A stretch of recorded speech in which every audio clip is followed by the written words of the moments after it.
naging madali ang aming pinagdaanan. May luhat pangambang pilit naming itinago. May mga gabing tahimik kaming napagod, nagduda sa sarili kung may lakas pang magpatuloy.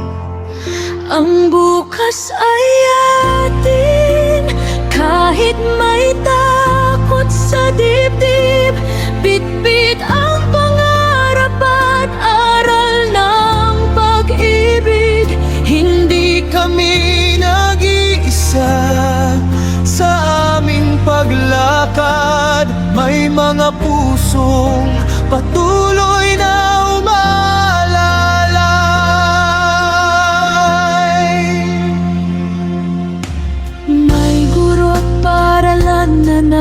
nagbigay ng pag-asa, naniwala sa amin kahit kami nagkulang.